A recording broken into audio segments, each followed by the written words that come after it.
మంచిది. దేవుని ఘనమైన పరిశుద్ధమైన నామముకే మహిమ కలుగును గాక.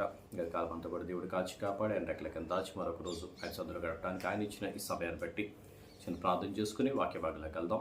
స్తోత్రం నాయన మహాపరిశుద్ధుడైన దేవ మీకే వందనాలు, స్తోత్రాలు. మహోన్నత మహాగణుడ గొప్పవాడ జీవము గల యేసయ్య జీవాధిపతి సర్వశక్తిమంతుడ స్తోత్రాలుడ పూజారుడ మీకే వందనాలు. దేవాది దేవుడు నీవే, జీవం గల దేవుడు నీవే. నేను స్తోత్రం నాయన ప్రభా, మీ వాక్యాన్ని ధ్యానిస్తుండగా ప్రభా అయా అనేకమైన విషయాలు, అనేక మర్మాలు ప్రభా మాకు తెలియజేస్తుండగా ప్రభా తండ్రి మీకే వందనాలు, స్తోత్రాలు ప్రభా. వాక్యాన్ని ప్రభా మా జీవితంలో అన్వయించుకోవడానికి మీ కృప దయచేయండి, దయచేసి సహాయం చేసి నిశ్చితం జరిగించి నడిపించి మీరే మహిమ పొందమని, మీ సన్నిధి ప్రసన్నత అభిషేక కృప మాకు దయచేసి నడిపించి మీరు మహిమ పొందమని యేసునామములో నడిచినాం తండ్రి, ఆమేన్. అందరికీ కూడా నా నిండి వందనాలు. దేవుని ఘనమైన పరిశుద్ధ నామముకే మహిమ కలుగును గాక. ఇది దిన 4వ అధ్యాయాన్ని మనం ధ్యానం చేసాం కదా.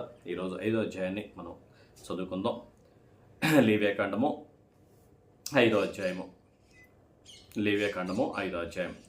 ఒకడు ఒట్టు పెట్టుకున్న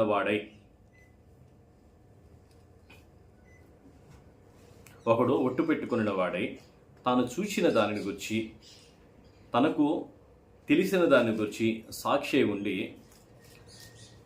ఉండి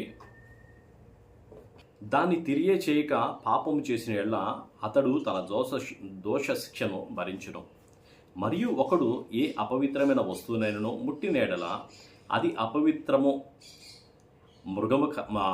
మృగ కళేబరము కానీ, అపవిత్ర పశుశేష కళేబరము కానీ, అపవిత్రమైన పాకెడు జంతువు కళేబరము కానీ అది అపవిత్రమని తనకు తెలియకపోయినను అతడు అపవిత్రుడై అపరాధి అగును. మనుషులకు తగులు అపవిత్రతలో ఏదైనానో ఒకనికి తెలియకుండా అంటినేడల, అనగా ఒకనికి అపవిత్రత కలిగినేడల ఆ సంగతి తెలిసిన తరువాత వాడు అపరాధి అగును. మరియు కీడైనను మేలైనను మనుషులు వ్యర్థముగా ఉట్టు పెట్టుకొని చేసేదము అని పలుకు మాటల్లో మరి దేనినైనాను యోచింపక చేసేదనని ఒకడు పెదవులతో వ్యర్థముగా ఒట్టు పెట్టుకుని ఎడల అది తెలిసిన తర్వాత వాడు అపరాధి అగును. హల్లెలూయా. ఇక్కడ కొన్ని మాటలు దేవుడు తెలియజేస్తున్నాడు కదా. ఒకడు ఒట్టు పెట్టుకున్నాడు. ఒట్టు పెట్టుకున్న వాడే నేను నిజమే చెప్తానని చెప్పి ఒట్టు పెట్టుకొని తాను చూచిన దాన్ని చూడనట్టుగా మాట్లాడినట్లయితే, అలాగే తను తెలిసింది కూడా తెలియలేదు అని చెప్పినట్లయితే ఆ విషయమై వాడు అపరాధి అవుతాడు. వారి దోష శిక్ష వారి మీద నిలిచి ఉంటుంది. దేవుడు సెలవిస్తున్నాడు. దేవుడు ఈ లేవియాకాండంలో చాలా విషయాల్లో దేవుడు మాట్లాడుతుంది. మనుషులు వారికి తెలియకుండానే వారు నీతిమంతులు అనుకుంటారు, పరిశుద్ధులు అనుకుంటారు. కానీ ఈ వాక్యాల దగ్గరికి వచ్చినప్పటికీ, వాక్యమనే అర్థము దగ్గరికి మన దగ్గరికి వచ్చినప్పుడు కంపల్సరిగా వాడు నీతిమంతుడో అపవిత్రుడో సమస్తమైన విషయాలు కూడా వాడి కళ్ళ ఎదుట కనబడుతూ ఉంటాయి. నేనేం చేశాను, నేను ఎలా ఉన్నాను, నాకు నిజమని ఒకటి తెలిసిన తర్వాత కూడా నేను చెప్పకుండా ఉన్నానా లేదా, చేయకుండా ఉన్నానా లేదా, అది నిజమని తెలిసి కూడా నేను మౌనంగా ఉన్నానా, ఏ విధంగా ఉన్నానని కంపల్సరిగా దేవుని వాక్యం దగ్గరికి వచ్చినప్పుడు, దేవుడు మాట్లాడుతున్నప్పుడు అవి తెలుస్తున్నాయి. తర్వాత ఇంకోటి అంటున్నాడు కదా, ఏదైనా అమృత కళేబరాన్ని ముట్టుకున్నప్పుడు ఆ కళేబరాన్ని బట్టి అడు అపవిత్రుడు అవుతాడు. తెలిసి కానీ తెలియక కానీ అపవిత్రుడు అవుతాడు. అయితే తెలిసి కూడా తెలియనట్టుగా ఉండకూడదు అని దేవుడు సెలవిస్తూ ఉన్నాడు. అలాగే కీడైనా మేలైనా మనుషులు వ్యర్థంగా ఉట్టు పెట్టుకొని చేసేదము అని పలికిన దాన్ని, అది కీడే కానీ మేలే కానీ చేద్దాము అని ఒట్టు పెట్టుకున్నప్పుడు అది కంపల్సరిగా చేయవలసిన వాడై ఉన్నాడు. అలాగే కొన్ని విషయాల్లో ప్రసంగి గ్రంథంలో దేవుడు మాట్లాడతాడు. నేను మందిరానికి వచ్చినప్పుడు తన ప్రవర్తనని కంపల్సరిగా చూసుకోవాలి. ప్రవర్తన చూసుకోవడమే మాత్రమే కాదు, కానీ తాను ఏదన్నా ఒట్టు పెట్టుకొని నేను ఈ పని చేస్తానంటే ఆ పని చేసేలాగానే అతను ఉండాలి, కానీ వెనక్కి తిరిగేలాగా ఉండకూడదు. అలాగే దేవుని పని చేస్తాను, దేవుని సేవ చేస్తానని చెప్పి నాగటి మీద చేయి వేసి వెనక్కి తిరిగేవాడు నావాడు కాదు అని ప్రభువే చెప్తూ ఉన్నాడు. అంటే మనం ఏదన్నా చేస్తాను అన్నప్పుడు దాన్ని ముందుకు వెళ్ళడానికే ప్రయత్నం చేయాలి, కానీ ప్రభు పాదాలు పట్టుకొని మనం వెళ్ళాలి, కానీ మనం ఎప్పుడు కూడా వెనక్కి తిరిగేలాగా ఉండకూడదు. అది దేవుడు ఇక్కడ సెలవిస్తూ వాక్య భాగంలో అక్కడ మాట్లాడుతూ ఉన్నాడు. కాబట్టి అతడు వాటిలో ఏ విషయమైనా అపరాధి అయినప్పుడు ఆ విషయం అందే తాను చేసిన పాపను ఒప్పుకొని తాను చేసిన పాప విషయమై యెహోవా సన్నిధికి మందలో ఉండి ఆడుగొర్రె పిల్లను కానీ ఆడు మేక పిల్లను కానీ పాప పరిహారార్థ బలిగా దాన్ని తీసుకుని రావాలను. అతనికి పాప క్షమాపణ కలుగునట్లు యాజకుడు అతని నిమిత్తమో ప్రాయశ్చిత్తమో చేయును. అతడు గొర్రె పిల్లను తేజాలని ఎడల అతడు పాపియగునట్లు తాను చేసిన అపరాధ విషయంలో 2 తెల్ల గువ్వలనే గాని 2 పావురపు పిల్లలే గాని పాప పరిహారార్థ బలిగా ఒకదానిని దహన బలిగా ఒకదానిని యెహోవా సన్నిధికి తీసుకుని రావాలను. అతడు యాజకుని యొద్దకు వాటిని తెచ్చిన తర్వాత అతడు పాప పరిహారార్థమైన దానిని మొదట అర్పించి దాని మెడ మీద దాని తలను నొమవలను దాన్ని ఊడదీయకూడదు. అతడు పాప పరిహారార్థ బలి పశు రక్తములో కొంచెము బలిపీఠం ప్రక్కన ప్రోక్షింపవలను. దాని రక్తశేషమును బలిపీఠం అడుగున పిండవలను. అది అపరాధ పరిహారార్థ బలి. విధి చొప్పున 2వ దాన్ని దహన బలిగా అర్పింపవలను. అతడు చేసిన పాపం విషయమై యాజకుడు అతని నిమిత్తము ప్రాయశ్చిత్తము చేయగా అతనికి క్షమాపణ కలుగును. హల్లెలూయా. ఏదైనా పాపం చేసినప్పుడు అది పాపాన్ని విమోచించడానికి అది దేవుని దగ్గర నుండి మాత్రమే ఆ క్షమాపణ రావాలి, కానీ మనుషుల ద్వారా ఆ క్షమాపణ అనేది రాదు. అందుకని చెప్పి దేవుడు అక్కడ చెబుతున్నాడు కదా, ఎవరైనా పాపం చేసి నేను ఒప్పుకున్నాను చేయలేకపోయాను, అది దేవుని దగ్గరికి వచ్చి ఆ గొర్రెపిల్లను అర్పించలేకపోతే కనుక వారు 2 పావురాలు కానీ తీసుకొని వచ్చి దేవుని సందులో దాన్ని అలా అర్పించవలసిన విధం, రక్తాన్ని తీసి ఆ బలిపేట కొమ్ముల మీద చిమ్మరవలసిన ఆ సంగతినంతా కూడా రాస్తూ ఉన్నాడు. ఇదంతా కూడా ప్రభువైన యేసుక్రీస్తులో మనం బలహీనమే, ఎంతైనా సరే మనం బలహీనమే. అందుకే నీ భారం యెహోవా మీద మోపము అని చెప్పి ప్రభువే చెప్తున్నాడు. మన సమస్త విషయాలు కూడా సహాయం చేసేది ఆయనే, మన సమస్త విషయాలు కూడా తోడే ఉండేది ఆయనే. మనం ఎన్ననుకున్నా ఏం చేసినా మన వల్ల కాదు, కానీ దేవుడు అన్ని విషయాల్లో కూడా మనకి తోడే ఉండి నడిపిస్తాడు. ఆయన కృప మనకి సహాయం చేస్తాడు. అందుకే ప్రభువైన యేసుక్రీస్తు ఇక్కడ గొర్రెపిల్ల రక్తం కానీ మేకపిల్ల రక్తం కానీ ఈ రక్తం కాదు, కానీ సాక్షాత్తు ప్రభువే గొర్రెపిల్లలాగా మన మధ్యకు వచ్చి ఆయనే రక్తాన్ని చిందించి మన కోసం ప్రాణాన్ని పెట్టాడు. తర్వాత చూడండి 11వ వచనంలో 2 తెల్ల గువ్వలనైనను 2 పావురపు పిల్లలైనను తనకు దొరకని ఎడల పాపము చేసిన వాడు తూమెడు గోధుమ పిండిలో 10వ వంతులు పాప పరిహారార్థ బలి రూపముగా తేవలను. అది పాప పరిహారార్థ బలి గనుక దాని మీద నూనె పోయవలదు,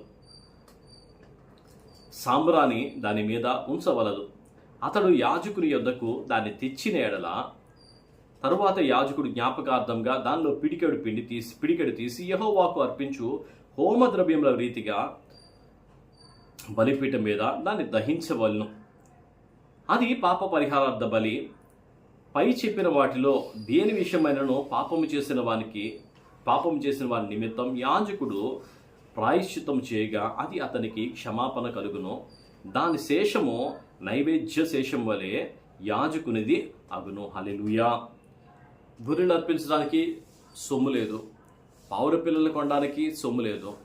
కనీసం అంటే పాపం ఒప్పుకోవడానికి అటు చెప్తున్నాడు కదా, గోధుమ పిండి అన్నా సరే తీసుకొని వచ్చి దాంతో అప్పం చేసి దానిలో నూనె పోయకుండా, నూనె అనేది లేకుండా దేవుని సంధిలో ఒప్పుకొని యాజకుని దగ్గర అది దహింపవాలి, అది దహించబడాలి, బలిపీఠం మీద అది కాల్చబడాలి. అంటే మన పాపం అంతా కూడా దేవుని దగ్గర ఒప్పుకొని అది కాల్చబడ్డం అనేది చాలా ప్రాముఖ్యం, కాల్చబడ్డం అనేది చాలా ముఖ్యం. కాల్చబడకుండా దానివల్ల ఏ ఉపయోగం కూడా ఉండదు. అందుకే దేవుడి దగ్గర ప్రతి ఒక్కటి కూడా అంటే ఒప్పుకొని విడిచిపెట్టాలి. మరలా అది మన దగ్గరికి రాకూడదు. దేవుడు కోరేది అదే, దేవుడు మనకు చెప్తున్నది కూడా అదే. ఏదైనా ఒక పాపం చేసాం, ఆ పాపం చేసింది ఒప్పుకొని మరలా పాపం చేయడానికి లేదు. మన ప్రభువైన యేసుక్రీస్తు ఒకసారి వచ్చారు, ఆయన శిలువ మరణాన్ని పొందారు, మరలా మన కోసం ఇంకెవరు కూడా రారు. అయిపోయింది, ఆ శిక్షకి క్షమాపణ అయిపోయింది. రెండోసారి లేదు. మోషే బండతో మొదటిసారి బండను కొట్టమన్నప్పుడు బండను కొట్టాడు. రెండోసారి ఆ బండ దగ్గరికి వెళ్ళి మాట్లాడమన్నా సరే మోషే దాన్ని కొట్టాడు. కొట్టినప్పుడు ఆయన మరలా దేవుని దగ్గర నుండి కోపాన్ని రగిలించుకున్నాడు తప్ప.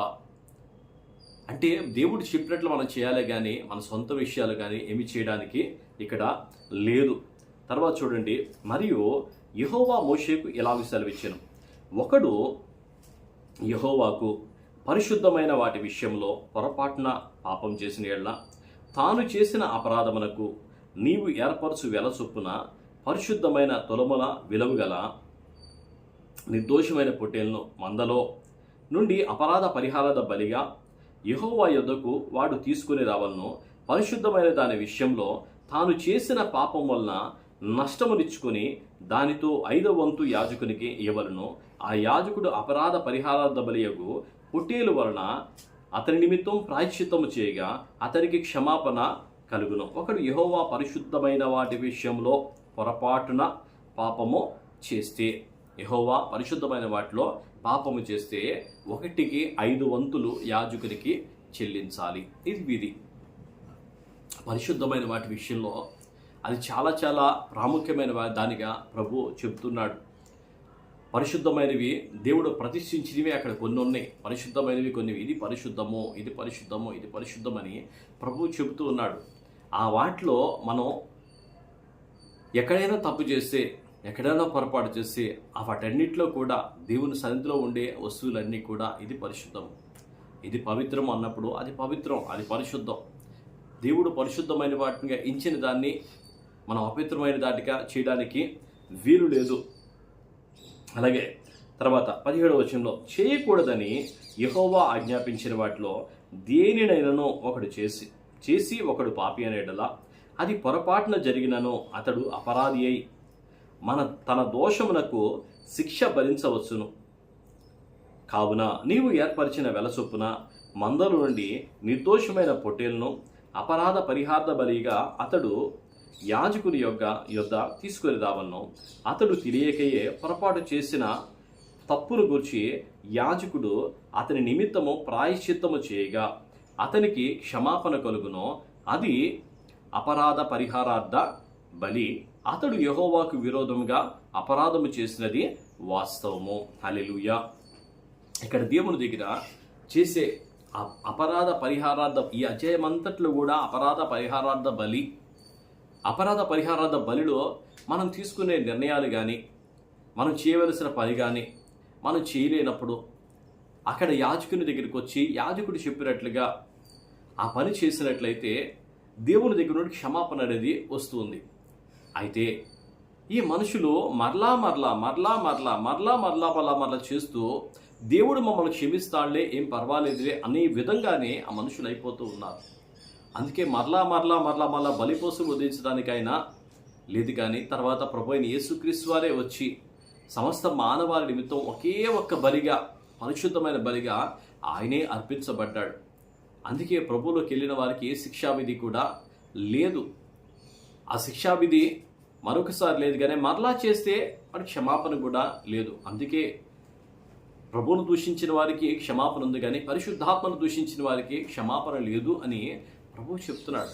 అంటే పరిశుద్ధాత్మను దూషించడం అంటే నువ్వు ఒకసారి ఒప్పుకున్నావు, దాన్ని విడిచిపెట్టావు, అది అయిపోయింది. ఇక పరిశుద్ధాత్మ నీలో వస్తున్నాడు, పరిశుద్ధాత్మ నీతో మాట్లాడుతున్నాడు, పరిశుద్ధాత్మ నీతో చెబుతున్నాడు ఏది మంచో, ఏది చేయకూడదో, ఏది చేయాలో, ఏది చేయకూడదో అన్నీ కూడా పరిశుద్ధాత్మ నీతో మాట్లాడుతుండగా కూడా పరిశుద్ధాత్మ నువ్వు పక్కకి తోసేసి మరలా నువ్వు పాపం చేయడానికి ముందుకు వెళ్తే దానివల్ల వచ్చే శిక్ష ఇంత అంతా కాదు. అందుకే దేవుడి దగ్గర మనం చేసే ఆ యాజక సేవలు చెప్తున్న ప్రతి మాట అది మన కోసమే. మనమందరం కూడా పరిశుద్ధులుగాను నీతిమంతులుగా ఉండడం కోసం. అందరూ అనుకుంటారు నేను నీతిమంతుడిని, నేను మంచివాడిని, నేను దేవుని కంటే గొప్పవాడిని అన్నట్లుగా ఉంటారు. కానీ అది కాదు కదా. మనుషులందరూ పాపం చేసి దేవుడు అనుగ్రహించే మహిమను పొందలేకుండానే ఉన్నారు.